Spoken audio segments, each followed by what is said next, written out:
జ్ఞానసాయికి కాలీయ మార్పిడి శస్త్రచికిత్స విజయవంతమైంది. 12 మంది డాక్టర్స్ 10 గంటల పాటు శ్రమించి ఈ క్లిష్టమైన శస్త్రచికిత్సను పూర్తి చేశారు. పాప కోలుకోవడానికి మరో 20 రోజుల సమయం పట్టనుంది. తమ పాపకు పునర్జన్మ ప్రసాదించారని జ్ఞానసాయి తల్లిదండ్రులు సంతోషం వ్యక్తం చేస్తున్నారు.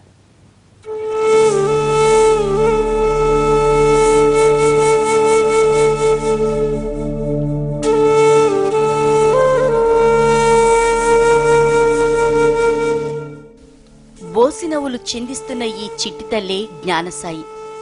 చిత్తూరు జిల్లా కొత్తపల్లికి చెందిన రమణప్ప సరస్వతి దంపతుల గారాల పట్టి. జ్ఞానసాయికి చెన్నైలోని గ్లోబల్ ఆసుపత్రిలో కాలేయ మార్పిడి ఆపరేషన్ విజయవంతంగా పూర్తి చేశారు. పాప తండ్రి రమణప్ప కాలేయం నుంచి కొంత భాగాన్ని తీసి పాపకు అమర్చారు.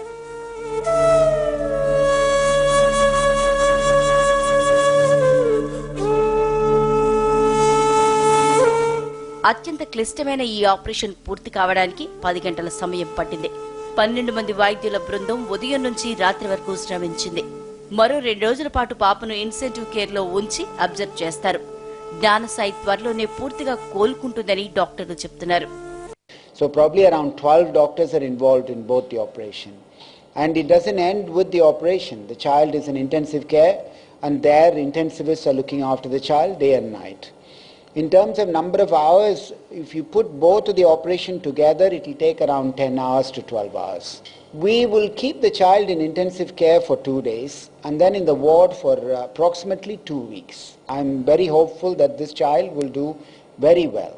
శస్త్రచికిత్స విజయవంతం కావడంపై జ్ఞానసాయి తల్లిదండ్రులు సంతోషం వ్యక్తం చేస్తున్నారు.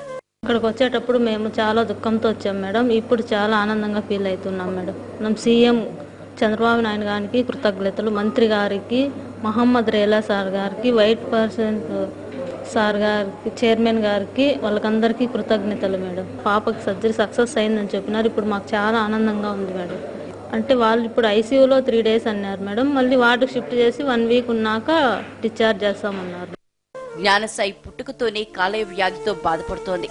అయితే శస్త్రచికిత్స చేయించే ఆర్థిక స్తోమత తమకు లేనందున మెర్సీ కిల్లింగ్ కు అనుమతి ఇవ్వాలని పాప తల్లిదండ్రులు కోర్టును ఆశ్రయించారు. స్పందించిన ఏపీ సర్కార్ పాపకు వైద్యం అందించేందుకు ముందుకొచ్చింది. చెన్నైలోని గ్లోబల్ ఆసుపత్రిలో చేర్పించి శస్త్రచికిత్సకు అయ్యే ఖర్చు మొత్తాన్ని ప్రభుత్వమే భరించింది.